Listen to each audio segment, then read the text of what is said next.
just give me a background how you started off here? Yeah, no worries. Started off home brewing back in the day, back at uni, which I was just trying to create the cheapest beer possible, basically using a Cooper's kit and kilo sort of thing. And what I was studying at uni was an ag science degree. So the ag science degree has a lot of units like microbiology and chemistry and those sort of things that complement brewing. Okay. So yeah, I guess as I did the degree, the interest in brewing better beer came about, and yeah, made it. It just kept going basically. So when we first started off, we had a small bar here in Short Street, which is where the brewery is. But we quickly realised that we needed somewhere probably a bit cleaner and somewhere that we could make food and create more of a brew pub experience. So the lease down at the Wharf came up, and we put in for that, and very luckily got hold of it. And so now we're in the process of currently producing here in Short Street, but then selling it at the bar down at the Wharf. But in the next couple of months we hope to get a second brewery for down at the Wharf, so we can do both down there. Who does the brewing here? So the brewing is split between myself and my assistant brewer Dale. Dale had a bit of a background in not only plumbing but winemaking as well, so he's quite a handy guy to have around the brewery. What challenges have you got here? The main challenges we face as a business is getting the balance right between producing wholesale for other customers and bars and restaurants, or producing for our own bar down at the Wharf.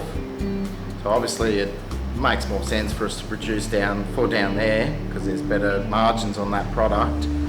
But we also like to supply other local businesses and cafes with our products.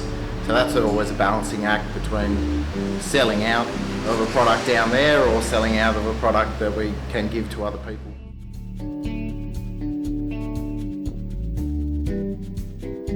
So this is our, we've got a 500 litre brew house down here in Short Street, which is basically a process of a hot water tank, hot liquor tank at the end here, which transfers the hot water through to the mash tun.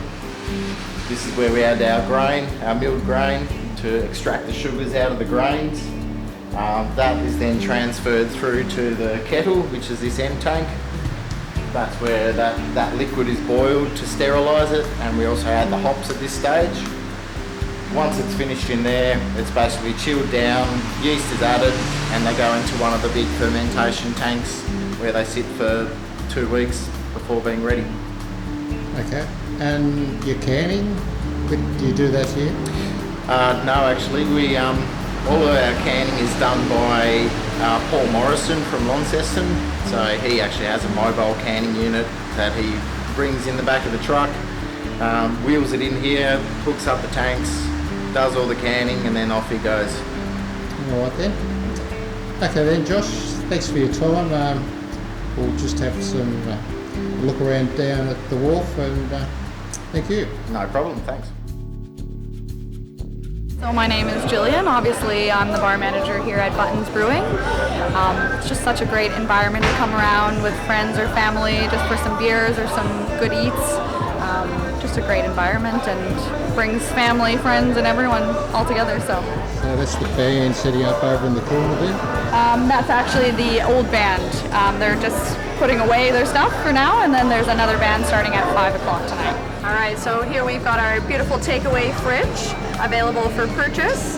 We've got our Short Street lager. We've got an XPA. We've got 2 of our new prototype beers, which is a raspberry Gosa and a Wolf Hunter. This one's an Imperial IPA.